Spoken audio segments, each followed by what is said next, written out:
오늘 보실 하나님 말씀은 창세기 35장 1절부터 8절입니다. 창세기 35장 1절부터 8절 보겠습니다. 하나님이 야곱에게 이르시되 일어나 베델로 올라가서 거기 거주하며 내가 내 형 에서의 낯을 피하여 도망하던 때에 내게 나타났던 하나님께 거기서 지단을 쌓으라 하신지라. 야곱이 이에 자기 집안 사람들과 자기와 함께한 모든 자에게 이르되 너희 중에 있는 이방 신상들을 버리고 자신을 정결하게 하고 너희들의 의복을 바꾸어 입으라. 우리가 일어나 베델로 올라가자. 내 환난 날에 내게 응답하시며 내가 가는 길에서 나와 함께 하신 하나님께 내가 거기서 제단을 쌓으려 하노라 하매 그들이 자기 손에 있는 모든 이방 신상들과 자기 귀에 있는 귀고리들을 야곱에게 주는지라. 야곱이 그것들을 세겜 근처 상수리 나무 아래 묻고 그들이 떠났으나 하나님이 그 사면 고을들로 크게 두려워하게 하셨으므로 야곱의 아들들을 추격하는 자가 없었더라. 야곱과 그와 함께한 모든 사람이 가나안 땅 루스 곧 베델에 이르고 그가 거기서 제단을 쌓고 그곳을 엘베델이라 불렀으니 이는 그의 형의 낯을 피할 때에 하나님이 거기서 그에게 나타나셨음이더라. 리브가의 유모 드보라가 죽음에 그를 베델 아래에 있는 상수리 나무 밑에 장사하고 그 나무 이름을 엘론바굿이라고 이라 불렀더라. 아멘. 알론바굿이라 불렀더라. 회복과 정결의 기회에 일어나 베델로 올라가자라는 제목으로 하나님 말씀을 살펴보겠습니다. 하나님께서 야곱에게 말씀하시죠. 베델로 돌아가거라. 그곳에 머물면서 내가 내 영 에서를 피해 달아나던 때에 내게 나타난 하나님께 제단을 쌓으라. 야곱은 자기 가족과 자기와 함께한 모든 사람에게 말하죠. 여러분이 지니고 있는 이방 신들을 모두 내던져 버리고 몸을 깨끗이 씻고 깨끗한 옷으로 갈아입으십시오. 이제 우리는 베델로 갈 것입니다. 그곳에서 내가 공경에 처했을 때 내게 응답하시고 내가 어디로 가든지 늘 나와 함께 하신 하나님께 제단을 쌓을 것입니다. 그들은 자신이 의지해온 이방 신들과 행운의 부적 귀고리들을 모두 야곱에게 넘겨주죠. 야곱은 그것을 세겜 근처 상수리 나무에 묻고 그리고 나서 베델로 떠납니다. 큰 두려움이 주변 성읍들에게 임하죠. 겁에 질려 있는 그들은 아무도 야곱의 아들들을 추격하지 못합니다. 야곱과 그의 일행은 가나안 땅 루스 곧 베델에 도착하죠. 야곱은 그곳에서 제단을 쌓고 그곳의 이름을 엘베델 즉 베델의 하나님이라고 부릅니다. 야곱이 자기 형을 피해 달아나던 때에 하나님께서 그곳에서 그에게 나타나셨기 때문이죠. 그때 리브가의 유모 드보라가 죽고 베델 바로 아래에 있는 상수리 나무 아래에 묻습니다. 사람들은 그 나무를 알론바굿 즉 눈물의 상수리 나무라 불렀다라는 것이 오늘 본문의 내용 관찰입니다. 야곱은 자신이 약속한 대로 베델로 가지 않고 가는 도중에 세겜에 정착했죠.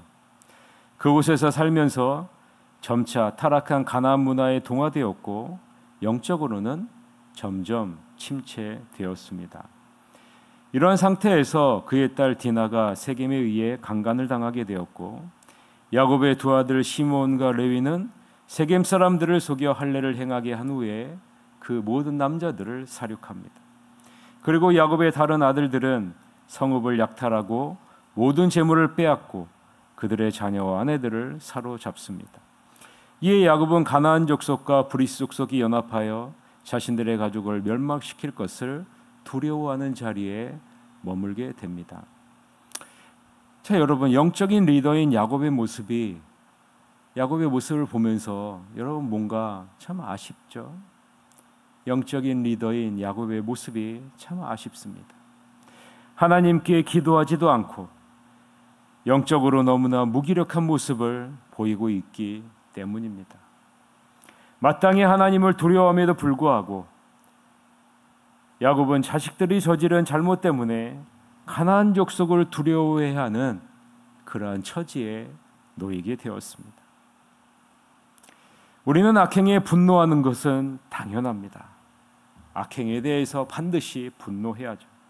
그러나 악을 대응하는 방식은 이 세상과 달라야 합니다. 나의 감정이나 분노에 따라 복수하는 것이 하나님의 자녀가 악에 대응하는 방법이 아니기 때문에 그렇습니다. 하나님의 자녀는 하나님의 말씀에 통제를 받아서 악에 대응해야 한다는 것입니다. 이것이 하나님의 자녀가 악에 대응하는 올바른 자세예요. 분노하는 건 맞아요. 그러나 대응하는 것은 이 세상의 방식을 따라가면 안 됩니다. 하나님의 방식을 따라가야죠. 왜냐하면 우리는 하늘의 자녀이기 때문에 그런 겁니다. 야곱의 아들들은 자신의 감정과 분노로 악에 대응함으로 어떻게 되었습니까? 더 큰 악을 행하게 되죠.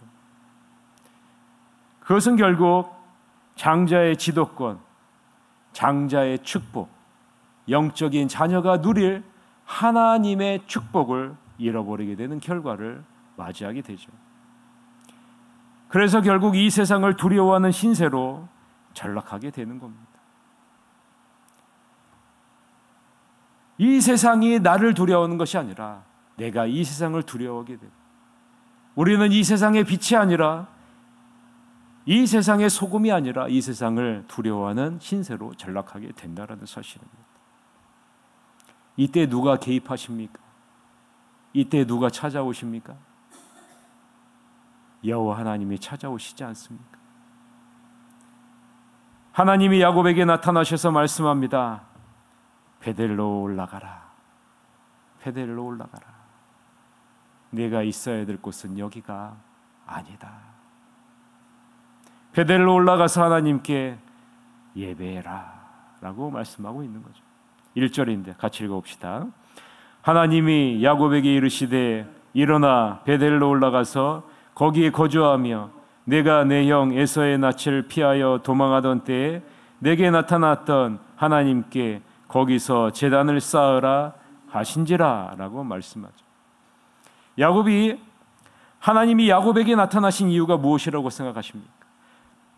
하나님이 야곱에게 왜 나타나셨습니까? 여러분 분명히 아셔야 됩니다.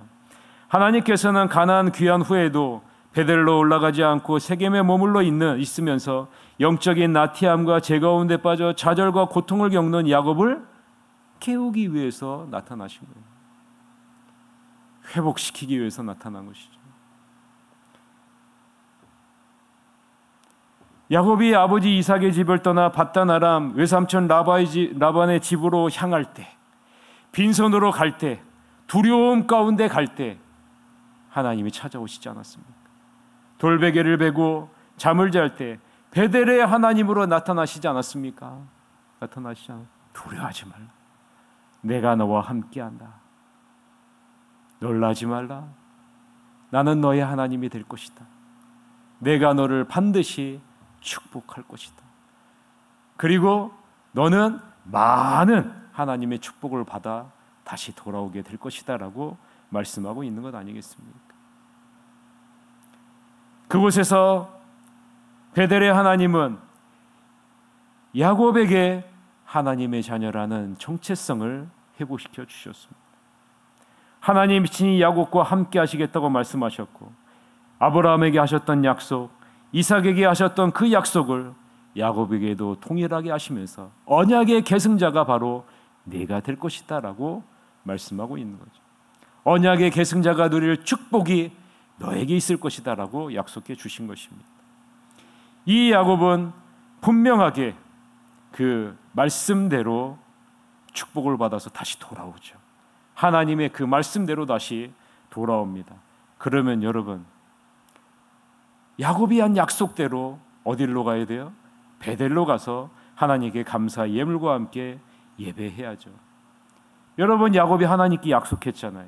창세기 28장 20절서부터 22절에 보면 야곱이 서원하여 이르되 하나님이 나와 함께 계셔서 내가 가는 이 길에서 나를 지키시고 먹을 떡과 입을 옷을 주시어 내가 평안히 아버지 집으로 돌아가게 하시오면 여호와께서 나의 하나님이 되실 것이요 내가 기둥으로 세운 이 돌이 하나님의 집이 될 것이요 하나님께서 내게 주신 모든 것에서 10분의 1을 내가 반드시 하나님께 드리겠나이다 하였더라 라고